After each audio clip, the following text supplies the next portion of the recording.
नमस्कार दोस्तों, स्वागत है आपका स्टडी फॉर सिविल सर्विसेज में। वीडियो को पूरा देखिए। कोई भी आपका फीडबैक है, कोई सजेशन है, तुरंत वीडियो में कमेंट करके जरूर बताइए। अच्छा लगे तो वीडियो लाइक जरूर कर लीजिए और ऐसे वीडियो लगातार फ्री में पाने के लिए चैनल को तुरंत सब्सक्राइब कर लीजिए और बेल आइकन को जरूर टैप कर लीजिए ताकि आगे भी सारे वीडियो आपको मिलते रहे। यूट्यूब में फॉलो करते हैं तो प्लीज ये वाला फ्री टेलीग्राम चैनल जरूर ज्वाइन करिएगा। सारे नोटिफिकेशन, सारे अपडेट यहीं पे आते हैं, ध्यान रखिएगा। स्टडी फॉर सिविल सर्विसेज का कोई भी पेड ग्रुप अगर आपको ज्वाइन करना है तो सिर्फ 8564809606097523860555 यही नंबर है हमारे, सिर्फ जहां पे कॉल या व्हाट्सएप कर सकते हैं। इंस्टाग्राम पे हमारा पेज जरूर फॉलो कर लीजिएगा, study for civil dot services है। ट्विटर पे हमको जरूर फॉलो कर लीजिएगा, @स्टडी फॉर सिविल्स है। सारे क्वेश्चन अटेम्प्ट करिए और स्कोर अपना तुरंत कमेंट करके बताइए। नमस्कार दोस्तों, आप सभी का स्वागत है स्टडी फॉर एग्जाम में। दोस्तों, यह यूपी ट्रिपल लेखपाल के ग्राम में विकास का 5वां वीडियो है। वीडियो शुरू करने से पहले आपको बताना चाहता हूँ, हमारे कई पेड ग्रुप चलते हैं। अगर आप इन पेड ग्रुप को लेना चाहते हैं तो दिए गए नंबर पर कॉल कर जानकारी प्राप्त कर सकते हैं। तो दोस्तों, देखते हैं पहला प्रश्न लोग। भारत सरकार ने पटवारी इंफॉर्मेशन सिस्टम नामक सॉफ्टवेयर किस वर्ष विकसित किया? 2003, 2004, 2005 या 2006? तो इसका जो सही आंसर है ऑप्शन सी, वर्ष 2005 में भारत सरकार ने पटवारी इंफॉर्मेशन सिस्टम सॉफ्टवेयर को विकसित किया और इस सॉफ्टवेयर की मदद से ज़मीन का जो रिकॉर्ड है उसे कंप्यूटरीकृत किया गया। आते हैं अगला प्रश्न लोग। यहाँ पे आपको बताना है कौन सही सुमेलित नहीं है। रामगढ़ताल गोरखपुर, बखीरा वन्यजीव अभयारण्य भदोही, पार्वती अर्गा पश्चिमी विहार गोंडा, गोविंद बल्लभ पंत सागर सोनभद्र।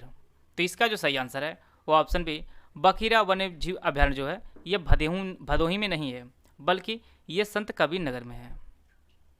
संत कबीर नगर में है और यह एक रामसर साइट है, बखीरा वन्यजीव अभयारण्य, और यह भारत की 49वीं रामसर साइट है।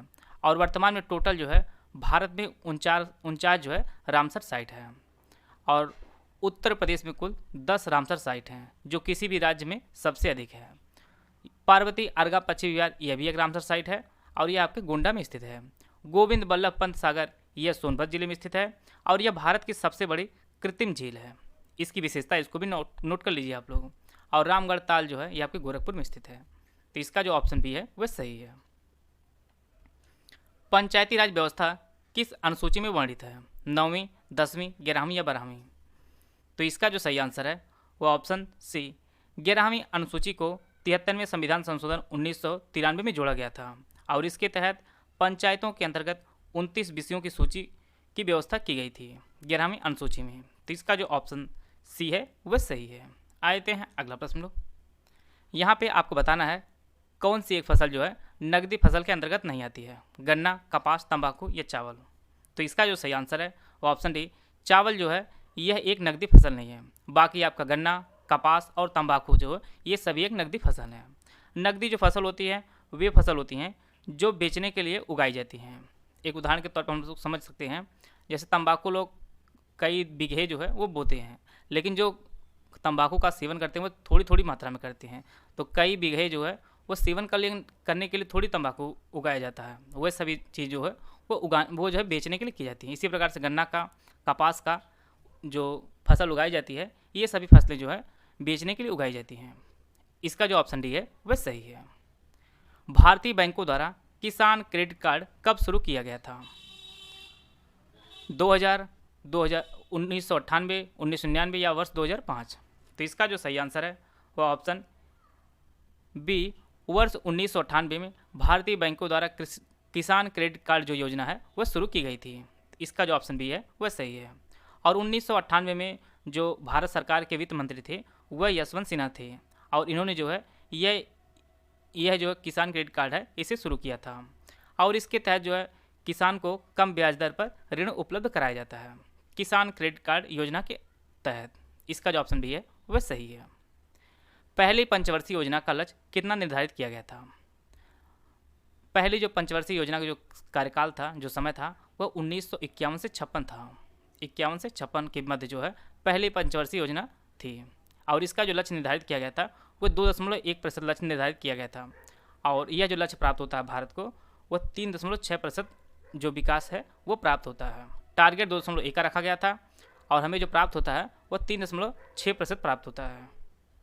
और पहली जो पंचवर्षीय योजना थी वह हेराल्ड डोमर मॉडल पर आधारित थी और पहली पंचवर्षीय योजना जो है कृषि क्षेत्रों में वरीयता दी गई थी पहली पंचवर्षीय योजना के अंतर्गत। आते हैं अगला प्रश्न लो, 1 हेक्टेयर में कितने वर्ग गज होते हैं? यहाँ पे ऑप्शन दिया गया, आप लोग ऑप्शन पढ़ लीजिए।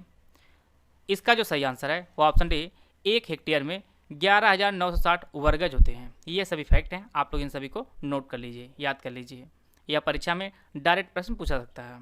आते हैं अगला प्रश्न लो, 31 मई वर्ष 2022 को पीएम किसान सम्मान निधि की कौन सी किस्त जारी की गई थी? 9वीं, 10वीं, 11वीं या 12वीं?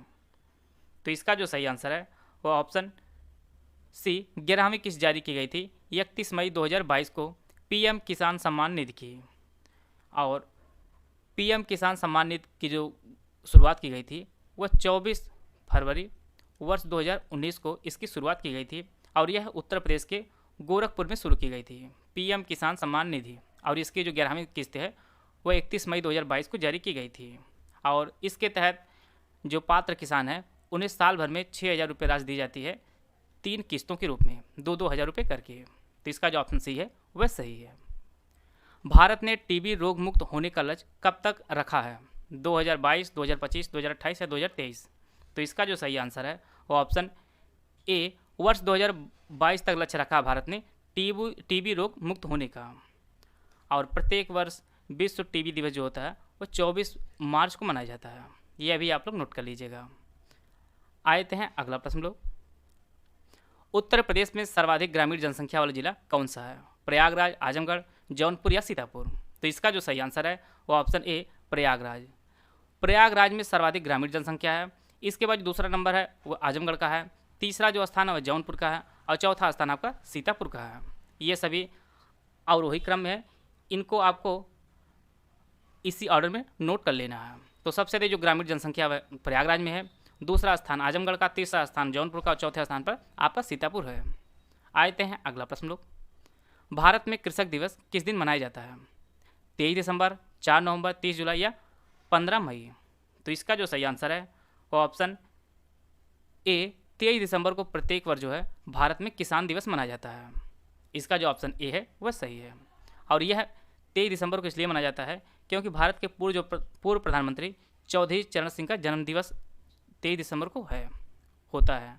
और उन्हीं के जन्मदिवस के अवसर पर, चौधरी चरण सिंह के जन्मदिवस के अवसर पर 23 दिसंबर को भारत में किसान दिवस मनाया जाता है। आते हैं अगला प्रश्न लोग, उत्तर प्रदेश में एकमात्र परमाणु विद्युत केंद्र कहाँ स्थित है? बुलंदशहर में, आगरा में, ललितपुर में या महोबा में? तो इसका जो सही आंसर है वो ऑप्शन ए, बुलंदशहर में स्थित है उत्तर प्रदेश का एकमात्र परमाणु विद्युत केंद्र। और यह भी बुलंदशहर के नरौरा में स्थित है, नरौरा में। और इसकी जो पहली इकाई है, यहाँ पे 2 इकाइयाँ हैं। पहली जो इकाई है वह 1991 में शुरू हुई थी, और दूसरी जो इकाई है वह 1992 में शुरू हुई थी। और 2 इकाई होने से यहाँ पे इसकी जो क्षमता है 220 मेगावाट जो है प्रत्येक की क्षमता है, अर्थात टोटल जो है 440 मेगावाट क्षमता है नरौरा परमाणु विद्युत केंद्र की, जो बुलंदशहर में स्थित है। मनरेगा के तहत केंद्र और राज्य के व्यय का भाग होता है 60-40 का, 75-25 का, 90-10 का या 50-50 का? तो इसका जो सही आंसर है वह ऑप्शन बी, 75-25 का अनुपात होता है मनरेगा के तहत केंद्र और राज्य के व्यय का।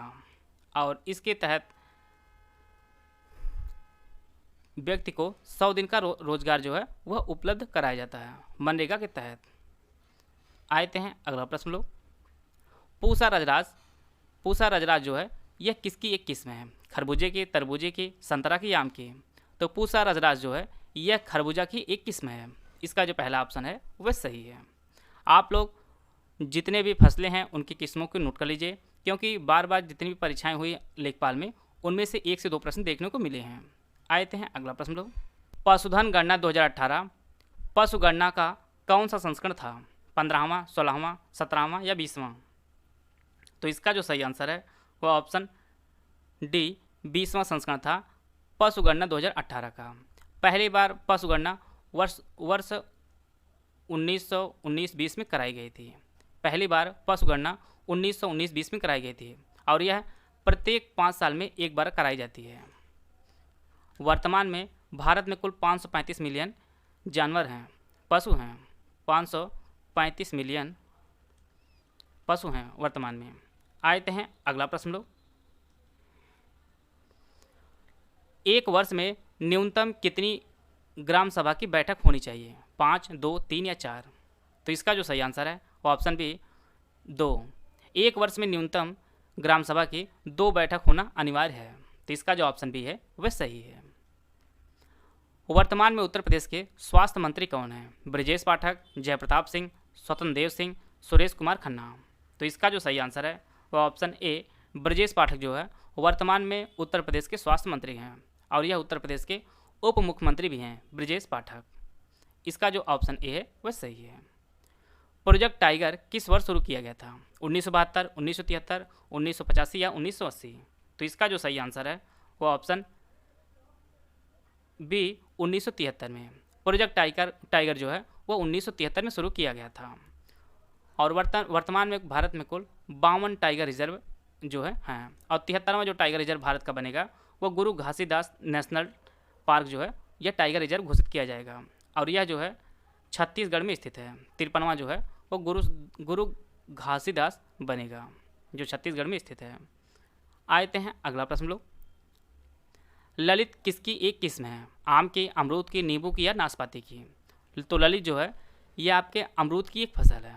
इसका जो ऑप्शन बी है वह सही है। उत्तर प्रदेश में राजस्व परिषद की स्थापना कब की गई थी? 1830, 1835, 1831 या 1842? तो इसका जो सही आंसर है वह ऑप्शन सी 1831 में उत्तर प्रदेश में राजस्व परिषद की जो स्थापना है वह प्रयागराज में की गई थी, जिससे पहले जो है इलाहाबाद के नाम से जाना जाता है। आशा है आप सभी को बहुत कुछ जानने को मिला होगा। वीडियो अगर आपको अच्छा लगा तो लाइक कर सकते हैं, चैनल सब्सक्राइब कर लीजिए। वीडियो को पूरा देखने धन्यवाद। जय हिंद, जय भारत।